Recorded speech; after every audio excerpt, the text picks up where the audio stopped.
दोस्तों, पिछली रात कैंप पे हुआ मैसेकर खत्म हो गया, लेकिन उसके बाद जो सुबह आई, वो इस शो की सबसे दुखद और सबसे इम्पोर्टेंट सुबह थी। आज के एपिसोड में हम देखेंगे एक बहन को अपनी ही बहन को गोली मारनी पड़ती है, एक अब्यूसिव पति की लाश को उसकी पत्नी खुद खत्म करती है, एक फैमिली ग्रुप को छोड़ के जाती है, और आखिर में ग्रुप एक जगह पहुंचता है जिसका नाम है सीडीसी, जहां से पूरी कहानी का डायरेक्शन बदल जाता है। यह है the walking dead season 1 episode 5 wild fire का फुल और एक्यूरेट इंग्लिश रिकैप। चलिए शुरू करते हैं। सुबह होती है, अटलांटा के ऊपर सूरज निकल रहा है और रिक अकेला बैठा हुआ अपने वॉकी टॉकी पे मॉर्गन को कॉल करने की कोशिश करता है। मॉर्गन, वही शख्स जिसने पहले एपिसोड में रिक की जान बचाई थी। रिक उससे बताता है कि उसको उसकी फैमिली मिल गई है, उसकी पत्नी लोरी और बेटा कार्ल जिंदा है।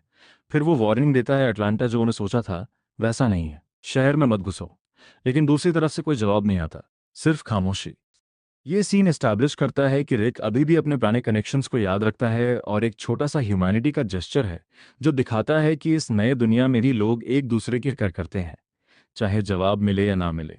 अब कैंप में क्लीन अप शुरू होता है। डेरिल हर मारी हुई बॉडी के सर में पिकाक्स घुसा रहा है ताकि कोई भी दोबारा ना उठे। ये काम वो बहुत मैकेनिकली कर रहा है, जैसे रूटीन हो। यहाँ एक बहुत पावरफुल मोमेंट आता है। कायरल पेलेटियर, जिसका अब्यूसिव परी एड पिछली रात के अटैक में मारा गया था, डेरिल से पिकाक्स ले लेती है। वो खुद एड की लाश पे वार करती है, बार बार रोते हुए। लेकिन ये आंसू दुख के नहीं, रिलीजियस के हैं। सालों की अब्यूज का गुस्सा इस एक मोमेंट में निकल रहा है। डेरिल चाहता है उसे रोकना, लेकिन कैरल साफ कह देती है, ये मुझे खुद करना है। ये उसका अपना क्लोजर है और शो इसे पूरा रिस्पेक्ट देता है। दूसरी तरफ डेरिल एक मारे हुए कैंप मेंबर की बॉडी को बाकी वॉकर्स के साथ पियर पे फेंकने वाला होता है, जला देने के। ग्लेन ये देख के गुस्से में आ जाता है, उसे रोकता है। ग्लेन का कहना है कि ये लोग उनके अपने थे, वॉकर्स नहीं। इन्हें पायर पे नहीं, बल्कि दफनाया जाना चाहिए, इज्जत के साथ।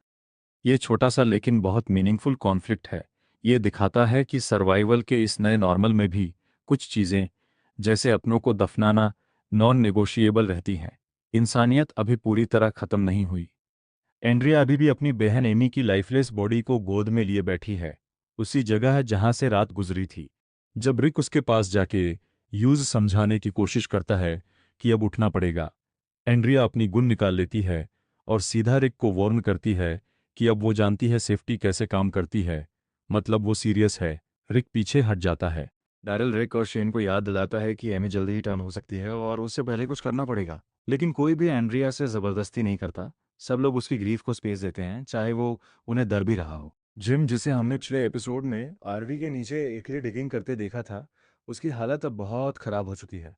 वो बुखार में है, पसीना पसीना कमज़ोर। उसका बाइट रात के अटैक में हुआ था और अब पूरे कैंप को ये मालूम है। ग्रुप डिस्कस करता है कि जिम के साथ क्या किया जाए। कुछ लोग उसके लिए डर महसूस करते हैं कि वो बाकी लोगों के लिए खतरा बन सकता है जब वो टर्न करेगा। डिसीजन लिया जाता है कि उसे आरवी में रखा जाए, क्वारंटीन जैसी सिचुएशन में, जब तक कोई बेहतर सॉल्यूशन ना मिले।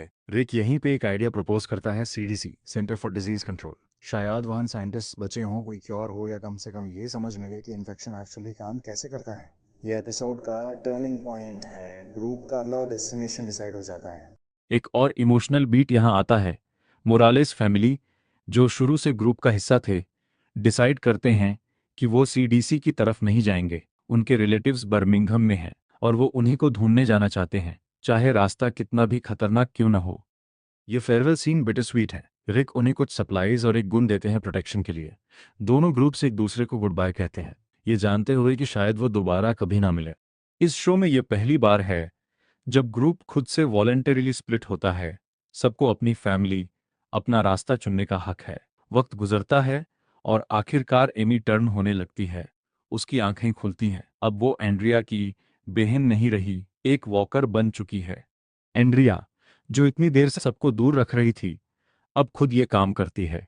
रोते हुए कांपते हाथों से वो अपनी गुण उठाती है और एमी को गोली मार देती है, उससे माफी मांगते हुए कि वो हमेशा उसके लिए वहां नहीं थी जब जरूरत थी। यह एपिसोड का इमोशनल क्लाइमेक्स है।